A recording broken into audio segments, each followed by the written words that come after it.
Hello, this is Miss Schrader. Today we are going to be talking about Alexander the Great. My students, you should have a piece of paper and something to write with so you can take notes. When you're done, you want to be giving me between 7 and 10 sentences about what's important, interesting, educational about Alexander the Great.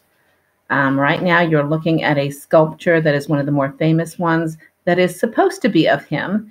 It apparently was made sometime after his death. It is described as Alexander the Great as a young man. It is made of granite, and it's about 3 feet in height. So this map is showing ancient Greece. You'll notice that Persia is off to the right, and above Greece, you will notice Macedonia. This is where Alexander was from. His actual original title was Alexander III of Macedonia. So he wasn't actually from Greece, though he does take over Greece. He is the son of a very famous man called Philip of Macedonia, who conquered large areas of Greece. This is a bust of Philip of Macedonia. That's Alexander's father. Once again, not done during his lifetime, but during the period somewhat time afterwards. We don't know how accurate it is. We know that Alexander was born in 356 BC or BCE, whichever one you want to use. And his father had a large number of children and a large number of wives. And so there was no guarantee that Alexander would be the heir. Alexander was believed to have been the heir, the one who would inherit from Philip, but there was no certainty of that. Alexander is quoted as having said, "My father is not going to leave me anything to conquer," because his father was conquering so many parts of Greece.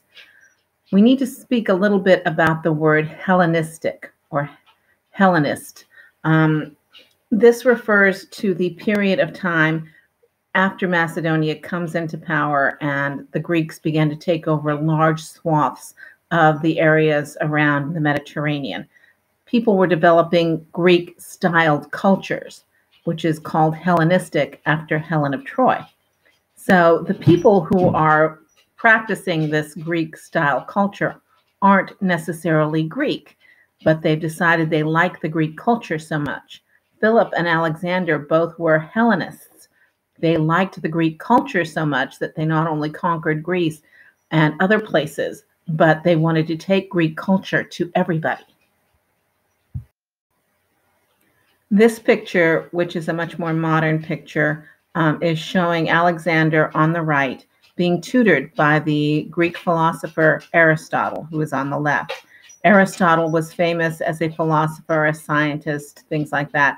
And the fact that Alexander gets tutored by him is once again showing how much Alexander and his father admired and respected Greek culture. This bust of Alexander is believed to be from his lifetime. It is in the Louvre in Paris. In 336 BCE, Alexander's father, Philip, was assassinated. He was murdered. The exact cause is not known.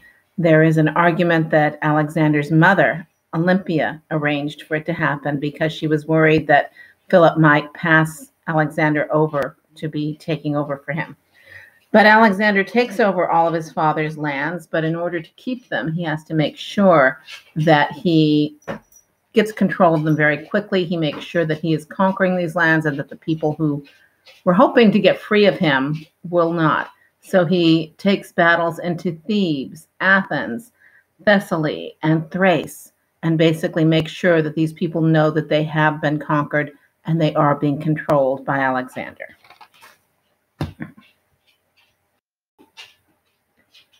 Now here you've got a map of all of the lands that Alexander conquered, and it was the largest empire of its time. It's huge, as you can see. He goes through and he conquers Asia Minor in 334, Egypt in 332, Babylon in 331. He continues into Persia and India. So he's conquering huge swaths of land. And as he goes through them, when he leaves to go on to conquer other areas, he leaves a small number of men there to keep control of the place, along with a general who is very strong. He normally tells the people, you can continue to follow your religion, you can continue to follow your culture, but let's tell you a little bit about Greek culture because it's pretty cool.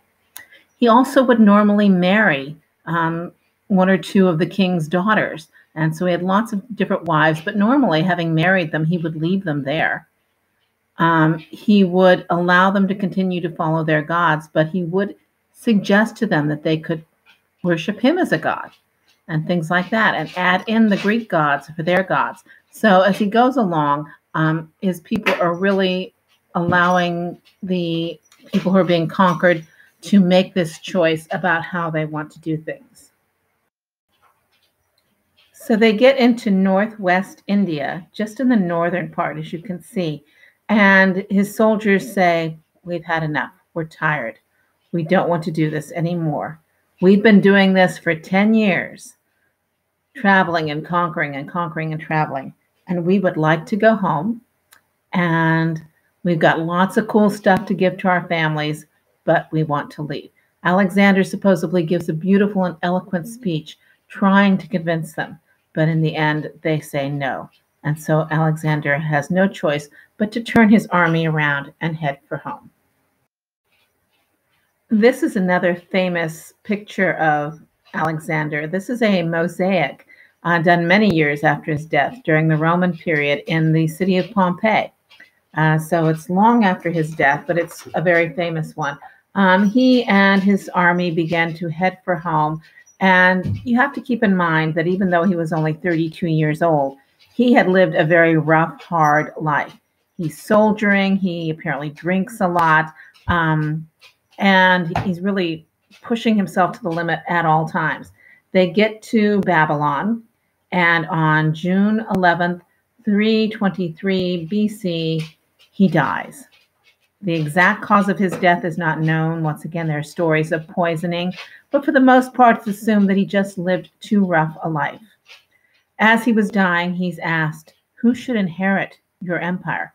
He had a very young son, I think less than a year old, and he knew that wouldn't work. So he said, give it to the strongest. Because they knew that no one man could control all of Alexander's empire, it was divided up amongst his generals, the most famous of which, Ptolemy, got to get control of Egypt, which was one of the prizes. He set himself up as pharaoh, king, and his descendants continued to rule there for several hundred years. The last of his descendants was the queen known as Cleopatra.